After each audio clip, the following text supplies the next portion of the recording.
आजकल के पेरेंट्स का सबसे बड़ा दुख ये है कि हमारे बच्चे घर का ताज़ा खाना नहीं खाते। इनको शौक है बाहर का गंद खाने का। अब इस गंद में क्या क्या आता है? Chips, jellies, chocolates, noodles, chewing gums वगैरह वगैरह। अब सवाल ये पैदा होता है कि ये सिंथेटिक फूड आइटम्स क्या वाकई ही में गंद हैं या नहीं? इस सवाल का जवाब आपको मिलेगा आज की स्पेशल वीडियो के अंदर। आज मैं आपको तफसील के साथ दिखाऊंगा कि बच्चों के पसंदीदा फूड आइटम्स फैक्ट्रीज के अंदर कैसे तैयार किए जाते हैं। ये वीडियो बेहद मजेदार, बेहद नॉलेज, बेहद इंफॉर्मेशन देगी आपको, सो इसे एंड तक कंप्लीट जरूर देखिएगा। तो आइए वीडियो स्टार्ट करते हैं नूडल्स से। नूडल्स मेरे ख्याल में दुनिया का सबसे ज्यादा इंस्टेंट फूड मटेरियल है, यानी कि ये विद इन नो टाइम तैयार किया जा सकता है। एड्स में भी आप लोगों ने सुना होगा कि 2 मिनट में नूडल्स तैयार। अब ये नूडल्स कैसे बनते हैं जरा ये देखिए। नूडल्स बनाने वाली कंपनी सबसे पहले एक बहुत बड़े रकबे के ऊपर गंदम को हार्वेस्ट करती है। उसके बाद इस गंदम से मैदा एक्सट्रैक्ट किया जाता है और इस मैदे को फैक्ट्री के अंदर एक बहुत बड़ी मशीन में आटे की तरह गूंदा जाता है। इसके बाद इस गूंदे हुए मैदे के डो को एक रोलिंग मशीन के अंदर डाला जाता है। ये रोलिंग मशीन इस मैदे को लंबी लंबी बारीक पट्टियों की सूरत में बाहर निकालती है।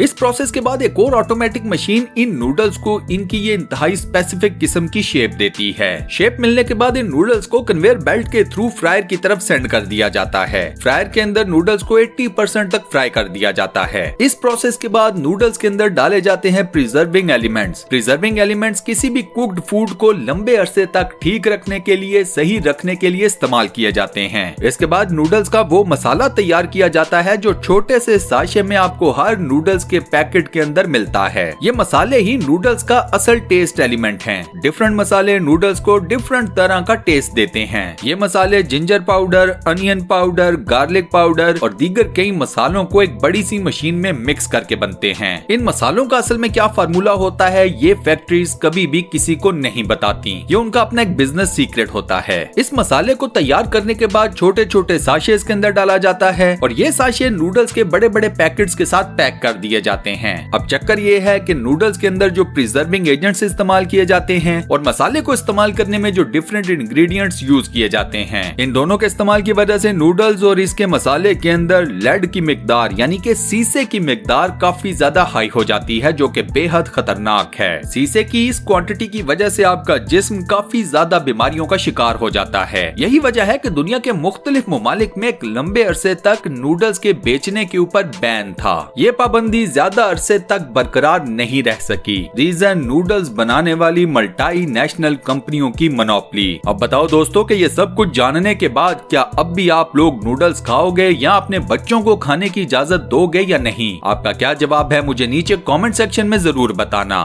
नेक्स्ट बात करते हैं पोटैटो चिप्स की। दुनिया में सबसे ज्यादा खाया जाने वाला फूड आइटम। दुनिया की बड़ी बड़ी चिप्स बनाने वाली कंपनीज अपने चिप्स बनाने के लिए साबुत आलूओं का इस्तेमाल बेहद कम करती हैं। साबुत आलू की जगह ये लोग इस्तेमाल करते हैं पोटैटो स्टार्च। पोटैटो स्टार्च आलूओं को बॉयल करके या उनको ड्राई करके पीस कर बनाया जाता है। उसके बाद इस स्टार्च को पेस्ट की सूरत देने के लिए इसमें पानी को मिक्स किया जाता है। इसके बाद इस पेस्ट को एक मशीन के अंदर डाला जाता है जो इस सारे पेस्ट को इतने जोर से प्रेस करती है कि ये सारा पेस्ट एक लंबी शीट की सूरत में इस मशीन से बाहर निकलता है। इसके बाद इस पोटैटो शीट को रोलर के ऊपर लगे हुए ब्लेड्स के साथ काटा जाता है। यही ब्लेड्स पोटैटो चिप्स को उनका एक यूनिवर्सल साइज और शेप देते हैं। एक ही तरह का साइज और शेप मिलने के बाद इन पोटैटो चिप्स को एक ऑटोमेटेड फ्राइंग मशीन के अंदर डालकर फ्राई किया जाता है। फ्राई होने के बाद इन पोटैटो चिप्स को कन्वेयर बेल्ट्स के थ्रू एक ऐसी मशीन की तरफ लेकर जाया जाता है जो इन पर नमक और डिफरेंट मसाले छिड़कती है।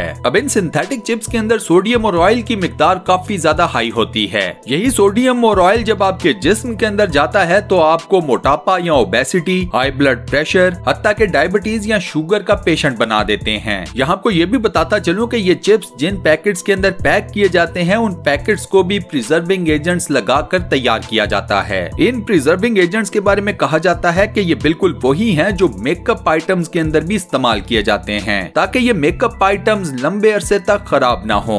दोस्तों वीडियो में मजीद आगे बढ़ने से पहले वीडियो को लाइक कर दें, चैनल को सब्सक्राइब कर लें और साथ बने हुए बेल के आइकन को प्रेस करके ऑल नोटिफिकेशंस पर भी क्लिक कर दें। नेक्स्ट इन लाइन है च्युइंग गम, स्पेशली मिंट गम। मिंट गम जैसे ही आप अपने मुंह में रखते हैं तो ये आपके मुंह को एक छोटा सा फ्रिज बना देती है। ये मिंट की गोलियां मैग्नीशियम स्ट्यूरेट, आर्टिफिशियल स्वीटनर्स और कई किस्म के सिंथेटिक कॉइल्स के मिक्सचर से बनती हैं। मिंट गम बनाने के लिए सबसे पहले इन तमाम इंग्रेडिएंट्स को एक बहुत बड़े रोलर के अंदर आपस में मिक्स किया जाता है। जब ये मिक्सचर तैयार हो जाता है तो उसके बाद इसके अंदर मुख्तलिफ कलर्स या रंगों को ऐड किया जाता है। इसके बाद इस मिक्सचर को एक मरतबा फिर एक बहुत बड़ी रोलिंग मशीन के अंदर 45 मिनट तक रोल किया जाता है। इस मशीन के अंदर जब ये मिक्सचर अच्छे तरीके से कलर पकड़ लेता है तो फिर उसके बाद इसको निकाल कर एक और ऑटोमेटेड मशीन के अंदर डाल दिया जाता है। ये मशीन या कंटेनर इस मिक्सचर को छोटी छोटी गोलियों की शेप या फॉर्म देता है। इस मशीन के बारे में कहा जाता है कि ये 1 मिनट में 18,000 गोलियां प्रोड्यूस करती है। इन तैयार करदा गोलियों या मिंट गम्स को उसके बाद पैकिंग के लिए रवाना कर दिया जाता है। डॉक्टर्स का ये मानना है कि अपने मुंह और सांसों को ताज़ा या फ्रेश रखने के लिए मिंट गम्स की बजाय नेचुरल एलिमेंट्स, कुदरती अज्जा जैसे जीरा, सौंफ या पुदीने का इस्तेमाल करें। और मेरे नजदीक डॉक्टर्स की ये बात बिल्कुल ठीक है। क्या आप दोस्त भी डॉक्टर्स की इस बात से इत्तेफाक करते हैं या नहीं, मुझे नीचे कमेंट सेक्शन में जरूर बताइएगा।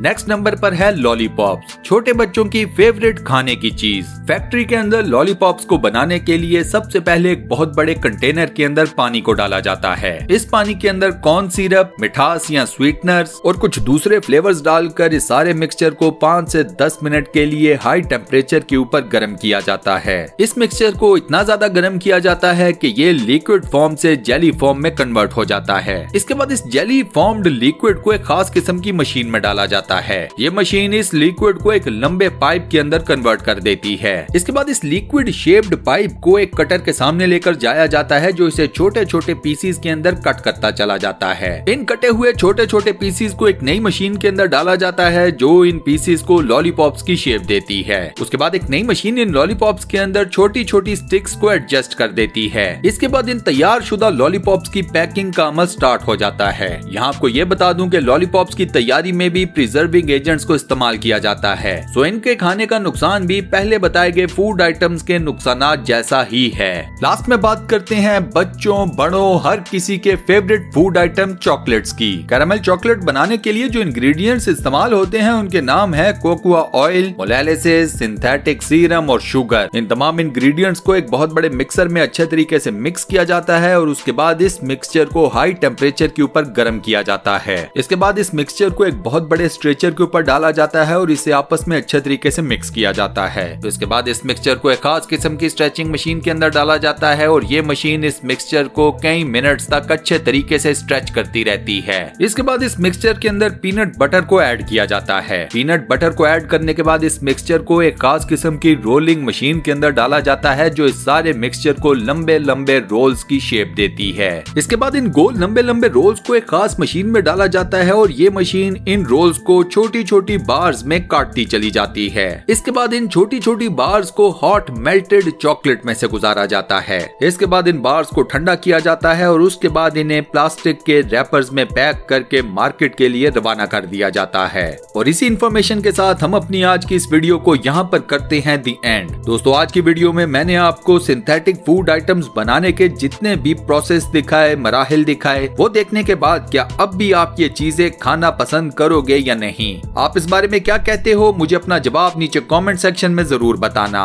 इसी के साथ साथ इस वीडियो का फीडबैक भी मुझे नीचे कमेंट सेक्शन में बताना मत भूलना। फ्यूचर में मजीद ऐसी इंटरेस्टिंग और फुल ऑफ नॉलेज वीडियोस देखने के लिए स्टूडियो वन चैनल को सब्सक्राइब जरूर कर लें और साथ बने हुए बेल के आइकन को प्रेस करके ऑल नोटिफिकेशंस पर भी क्लिक कर दें। मिलता हूं नेक्स्ट वीडियो में।